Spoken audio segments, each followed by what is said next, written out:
alaykum. Akalar, ukalar. Yana o'sha ilk mavzuga qaytishga majburman. Juda ham tashvishli holat menda. Ya'ni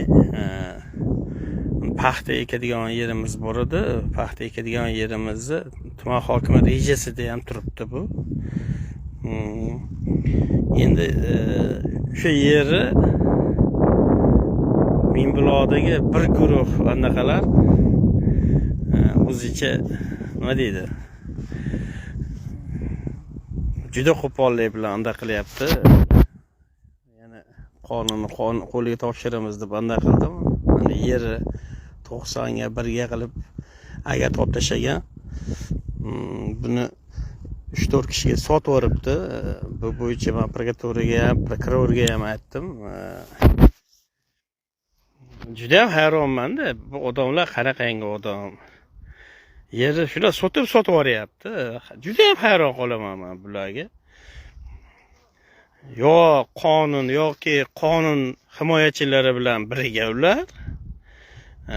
Yoki yana o'sha gapga o'xshagan gapda. Hech kim indamayapti bunga. Xohlaganicha qilyapti.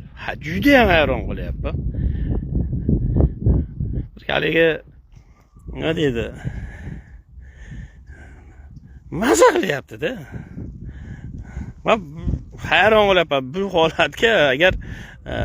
Agar bitta oddiy odam ozgina besutik joyi agar ekib beradigan bo'lsa, chaqirib olib, 4 uchastkovoy 20 ta Roskana bolasi, 2 ta prokuror tepasida turib olib, 11 sutkaga qamab haligini aqabaqa olib keladi. Buni qaranglar. Shuncha gektar, mana 10 gektarlik maydonni, 10 gektarlik maydon. Necha marta murojaat qilindi, mana shunaqa bo'lyapti. Paxta ekiladigan joyi. Biz paxta ekamiz buyaga. Xo'p, unga tegishli bo'lmagan yer kimlarga sotib yuboryapti, deb aliganda qisini qilsak, hamma haligi qurolni bekitib olgan. Juda ham hayronmizda. Juda ham hayron qolyapmiz.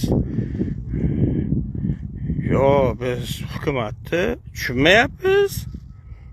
Yoki organ xodimlari bizga nimadir yashirishyapti.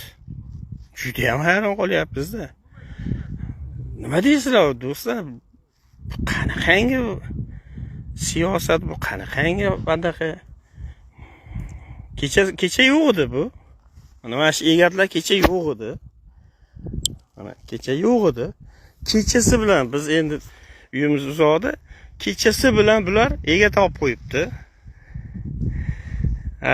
Yoki yana bitta narsa, haligi ekib qo'shadiganlardan bo'lsa kerakki, ekib qo'ygandan keyin ekib qo'ydik deb turib, shantaj qilish, shunaqa yo'lga o'tganmikin deb o'ylayapmiz-da.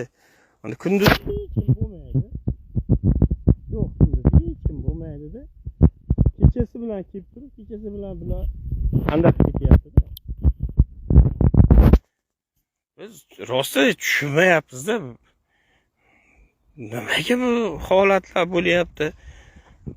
Ishoninglar, shu 10 gektarda, shu 9 gektar yer.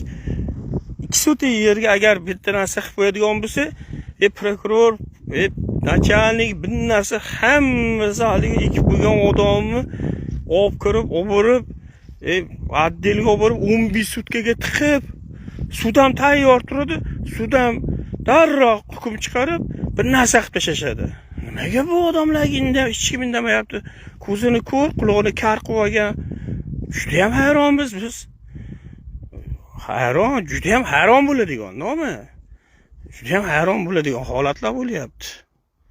Qiziq, juda ham qiziq. Fikringizni kutaman do'stlar. Juda alom zamon bo'ldi.